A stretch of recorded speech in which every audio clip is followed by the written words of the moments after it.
Voici la voiture dont on a le plus parlé ces derniers mois, mais que l'on n'a quasiment jamais vu rouler. Et c'est pas faute d'avoir essayé. Mais la Ford GT reste totalement inaccessible. Ça fait presque 2 ans que ça dure. Depuis le salon de Détroit 2015, Ford balade sa GT aux 4 coins de la planète. La GT, c'est la première supercar 2.0, celle qui a fait sa réputation sur les réseaux sociaux à travers les dizaines de vidéos postées sur Internet par des particuliers qui ont paparazzé le bolide américain. On ne connaît ni sa puissance, ni ses performances, ni sa date de livraison exacte. Pourtant, cette voiture, tout le monde la veut. 7000 personnes ont fait acte de candidature auprès de Ford pour devenir propriétaires. 7000 personnes pour seulement 500 voitures. Et c'est Ford, attention, c'est pas Ferrari, c'est pas Bugatti, c'est pas Lamborghini, c'est Ford qui va choisir les propriétaires. Une marque généraliste qui s'amuse à jouer dans la cour des grands, c'est tout de même gonflé, mais forcément calculé. Évidemment, ils ne peuvent pas se permettre de faire ça sur une Focus ou une Fiesta. Là, on est sur quelque chose de très très différent. On est sur un produit qui potentiellement est un produit spéculatif. C'est-à-dire que les clients vont mettre beaucoup d'argent, mais ils espèrent en gagner encore plus. Là où Ford est fort, il se dit j'ai plus de clients que de voitures disponibles pour l'instant, je peux me permettre de choisir pour que mes clients soient quelque part des ambassadeurs de la marque. Donc on va choisir des gens qui ne sont pas là uniquement dans un but financier. Alors, comment en est-on arrivé là? Pourquoi cette voiture provoque une telle passion? Pour cela, il faut remonter 50 ans en arrière, car une nouvelle fois dans l'histoire automobile, tout a commencé à cause d'un seul homme, encore lui, un certain Enzo Ferrari. Au début des années 60, Ford est en plein essor pour répondre à la demande des baby boomers d'après-guerre qui veulent des voitures sportives. Aux États-Unis, bien sûr, mais aussi en Europe. Henry Ford II, petit-fils du fondateur, a appris que Ferrari était à vendre. C'est en tout cas ce que veut faire croire Enzo Ferrari. Les négociations avancent, mais au dernier moment, il Commendatore envoie tout le monde balader. De rage, Henry Ford II décide alors de créer une voiture pour humilier Ferrari sur son terrain de jeu préféré, les 24 heures du Mans. Ainsi naquit la Ford GT40, sans doute la voiture la plus chère du monde, car Ford n'avait fixé aucune limite de prix pour son développement. Tiens d'ailleurs, est-ce que vous savez pourquoi on l'appelle GT40? Parce que la voiture faisait 40 pouces de haut, soit 1,02 m, et je peux vous dire que c'est vraiment pas beaucoup. C'est pour ça que souvent sur ces voitures, vous verrez toujours ce petit dôme, cette petite protubérance qui permettait ici au pilote, en dessous, à l'intérieur, de récupérer quelques centimètres pour bouger la tête. Après 2 ans et demi de travail, d'échecs et de millions de dollars dépensés, c'est la consécration en 1966. Les GT40 finissent aux 3 premières places des 24 heures du Mans, quasiment côte à côte. Le début d'un règne qui va durer 4 ans.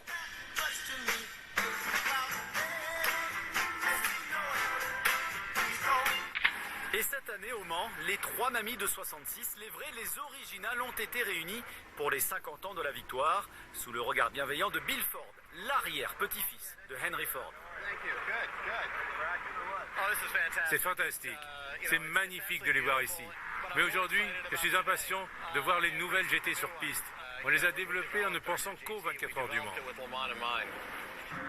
Car la nouvelle Ford GT a été imaginée exactement de la même façon et pour le même objectif un demi-siècle plus tard. Paris réussit cette année avec la victoire en catégorie GT aux 24 heures du Mans, d'où les 2 ans d'attente avant de voir la version définitive homologuée pour la route. On va faire une voiture de course et éventuellement après on va se débrouiller pour que la voiture on puisse l'homologuer pour la route. Donc c'est une vraie voiture de course, mais quelque part ça c'est l'essence même des vrais supercars. C'est-à-dire que quand on voit ça, moi ça me fait penser immédiatement à la Ferrari F40 par exemple, qui est une des plus grandes supercars de l'histoire de Ferrari, et c'est vraiment ça, c'est un lien direct et sincère avec la compétition, et là c'est pour le coup de plus en plus rare. Alors que sait-on finalement de cette nouvelle GT? Elle est équipée d'un V6 qui devrait développer entre 600 et 700 chevaux. Le prix aux alentours de 500 000 €. Bon, Ford nous a fait un petit cadeau quand même, on va pouvoir monter à l'intérieur de la GT. Alors, première constatation, il y a du carbone absolument partout dans la voiture. Autrement, ces sièges ne bougent pas, ils sont fixes. C'est le volant et le pédalier qui va s'avancer ou se reculer. Alors, à l'intérieur, eh bien, c'est extrêmement épuré. Regardez, pas de fioritures, pas de gadgets. L'ensemble des commandes se trouve sur le volant. Alors, qu'est-ce qu'on a comme petite indication? Écoutez, les modes de conduite sont là. Il y aura un launch control ici. Question d'aéro, ça c'est l'aileron à l'arrière, hein, sûrement comme la McLaren P1 ou la Ferrari. On a véritablement affaire à une voiture haute performance. On le sent d'ailleurs, les sièges sont très étroits. Hein. C'est une voiture vraiment qui va être dédiée aux performances et à la vitesse. Et puis le moteur situé juste derrière la vitre arrière. Alors, le V8 traditionnel des GT40 a laissé place à un V6 EcoBoost. Et ben oui, même chez les Américaines, les temps changent. Mais malgré tout, l'ADN GT40 se retrouve dans le nouveau monstre de Ford. La sportivité avant tout. Et si vous voulez ressentir ce qu'est l'ADN de cet engin, montez avec nous à bord de cette rarissime GT40 de la 3e génération, qui est la version civilisée de celle du Mans. On y va. Bon allez, il n'y en a que 7 dans le monde, pas de pression évidemment. Alors, on va rentrer comme dans une voiture de course, en mettant les 2 jambes d'abord. Ça se ferme là.